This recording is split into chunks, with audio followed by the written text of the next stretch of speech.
আসসালামু আলাইকুম প্রিয় দর্শক, স্বাগত জানাচ্ছি আমার দেশ মিড ডে নিউজের সঙ্গে আছি আরমান মুজাহিদ। শুরুতে জানবো সংবাদ শিরোনাম। বিএনপি সরকারের 6 মাসে নতজানু পররাষ্ট্রনীতির অবসান হয়েছে, বললেন প্রধানমন্ত্রীর উপদেষ্টা ও মুখপাত্র মাহাদি আমিন। নোট অফ ডিসেন্ট বাদ দিয়ে জুলাই সনদ বাস্তবায়ন করবে বিএনপি, বললেন তথ্য উপদেষ্টা। ফ্যাসিস্ট হাসিনা কোন স্ট্যাটাসে ভারতে আছেন জানে না বাংলাদেশ, বললেন চিফ প্রসিকিউটর। নিবন্ধনে আসছে অটোরিকশা, সৌরবিদ্যুতে চার্জ না দিলে জরিমানা। ইয়েমেনে ভয়াবহ ড্রোন হামলা ও রক্তক্ষয়ী লড়াই, নিহত 200 হুতি যোদ্ধা। গাজা শান্তি পরিকল্পনা নিয়ে হামাসের সঙ্গে কুশনারের বিরল বৈঠক, উপস্থিত ছিলেন ব্লেয়ারও। দর্শক, এতক্ষণ শুনছিলেন সংবাদ শিরোনাম, এবার বিস্তারিত। প্রধানমন্ত্রীর উপদেষ্টা ও মুখপাত্র মাহাদি আমিন বলেছেন, বিএনপি সরকারের গত 6 মাসে নতজানু পররাষ্ট্রনীতির অবসান হয়েছে। বৈদেশিক সম্পর্কের ক্ষেত্রে সবার আগে বাংলাদেশ নীতি অনুসরণ করা হচ্ছে। সোমবার দুপুর 12টার দিকে প্রধানমন্ত্রীর তেজগাঁও কার্যালয়ের শাপলা হলে প্রধানমন্ত্রীর প্রেস উইং এর উদ্যোগে আয়োজিত এ বিশেষ সভায় তিনি সব কথা বলেন। মাহাদি আমিন বলেন, জনগণের বিশ্বাস, আস্থা ও জবাবদিহিতার মধ্যে দিয়ে এগিয়ে যাচ্ছে সরকার। গত 6 মাসে সরকারের সবচেয়ে চোখে পড়ার মতো বিষয় হলো নির্বাচনী ইশতেহার ধারণ করে প্রতিটি প্রতিশ্রুতি বাস্তবায়নের জন্য সরকার কাজ করে চলেছে। প্রধানমন্ত্রীর উপদেষ্টা বলেন, গত 6 মাসে সরকারের প্রতি জনগণের অভূতপূর্ব জনসমর্থন রয়েছে। 6 মাসে অজস্র গণসম্পৃক্ত কর্মসূচিতে প্রধানমন্ত্রী দেশ জুড়ে যেখানে গিয়েছেন সেখানে জনগণের ঢল নেমে এসেছে। প্রধানমন্ত্রীর তথ্য উপদেষ্টা ডক্টর জাহিদুর রহমান বলেছেন, স্বাক্ষরিত জুলাই সনদের নোট অফ ডিসেন্ট বাদ দিয়ে যা যা আছে তার সবকিছুই বাস্তবায়ন করবে বিএনপি। সোমবার বেলা 11:30টার দিকে রাজধানীর তেজগাঁও প্রধানমন্ত্রীর কার্যালয়ে সরকারের 180 দিন উপলক্ষে সংবাদ সম্মেলনে তিনি এই কথা বলেন। তিনি বলেন, অন্যান্য দলেরও নোট অফ ডিসেন্ট ছিল, তারা যদি ক্ষমতায় আসতো তাহলে তা বাদ দিত। ঠিক তেমনি বিএনপিও নোট অফ ডিসেন্ট বাদ দিয়ে জুলাই সনদ বাস্তবায়ন করবে। আন্তর্জাতিক অপরাধ ট্রাইব্যুনালের চিফ প্রসিকিউটর মোহাম্মদ আমিনুল ইসলাম বলেছেন, ক্ষমতাচ্যুত প্রধানমন্ত্রী শেখ হাসিনা কোন স্ট্যাটাসে ভারতে আছেন তা জানে না বাংলাদেশ। আইনি লড়াইয়ে তাকে ফেরানো সম্ভব হবে। সোমবার সকালে সাংবাদিকদের তিনি কথা বলেন। চিফ প্রসিকিউটর বলেন, শেখ হাসিনা বিচার প্রক্রিয়ায় দণ্ডপ্রাপ্ত, তাকে দেশে ফিরিয়ে আনতে বাংলাদেশ সরকার ভারতের কাছে ইতোমধ্যে প্রত্যর্পণের আবেদন করেছে। আইনি প্রক্রিয়ার মাধ্যমেই তাকে দেশে ফিরিয়ে আনার প্রয়োজনীয় পদক্ষেপ নেওয়া হয়েছে। ভারতের একটি সংবাদ মাধ্যমে শেখ হাসিনাকে নিয়ে আদালতের অনুমতির প্রয়োজন হতে পারে এমন খবর প্রসঙ্গে আমিনুল ইসলাম বলেন, সংবাদ মাধ্যমটি বিস্তারিত উল্লেখ করেনি শেখ হাসিনা ভারতে রাজনৈতিক আশ্রয়ে আছেন কিনা বা ঠিক কি স্ট্যাটাসে সেখানে অবস্থান করছেন, তাই ওই প্রতিবেদনের ভিত্তিতে মন্তব্য করা ঠিক হবে না।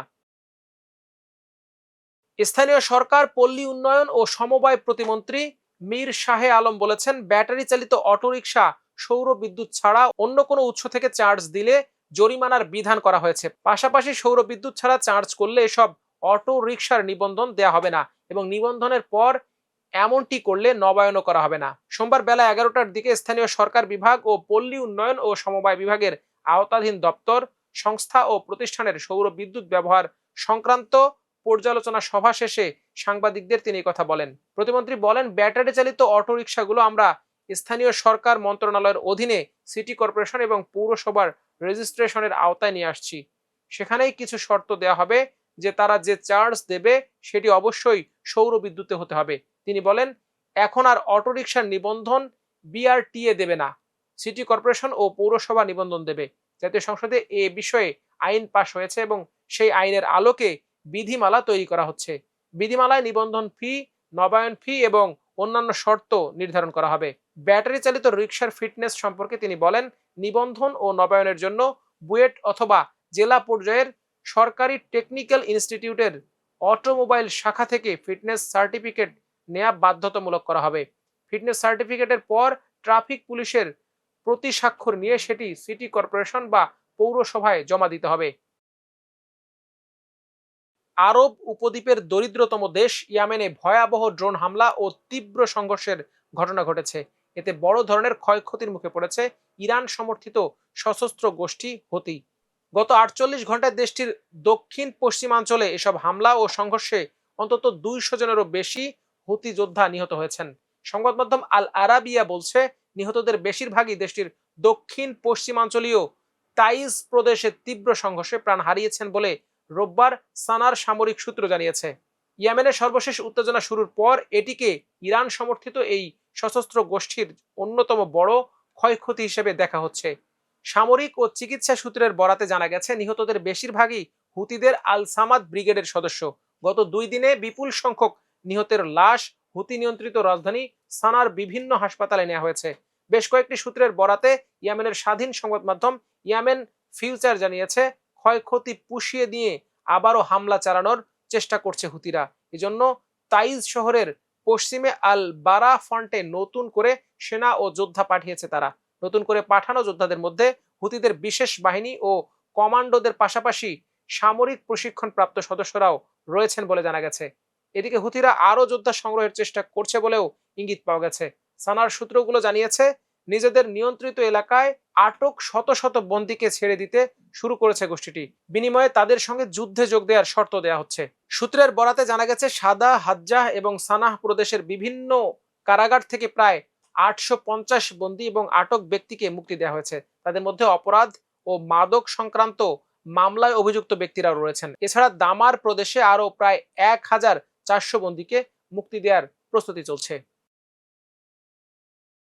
এদিকে মার্কিন প্রেসিডেন্ট ডোনাল্ড ট্রাম্পের মধ্যপ্রাচ্য বিষয়ক বিশেষ দূত ও জামাতা জ্যারেড কুশনার হামাসের সঙ্গে বিরল এক বৈঠকে বসেছিলেন। বৈঠকে মার্কিন সমর্থিত গাজা শান্তি পরিকল্পনা বাস্তবায়নের বিষয়ে আলোচনা করেছেন তিনি। ব্রিটিশ সংবাদ মাধ্যম বিবিসির প্রতিবেদন থেকে এ তথ্য জানা গেছে। এক ফিলিস্তিনি কর্মকর্তা বিবিসিকে জানিয়েছেন গতকাল রোববার মিশরে ট্রাম্পের জামাতা কুশনার হামাসের নতুন নেতা খালিল আল হাইয়ার নেতৃত্বাধীন একটি প্রতিনিধি দলের সঙ্গে বৈঠক করেন।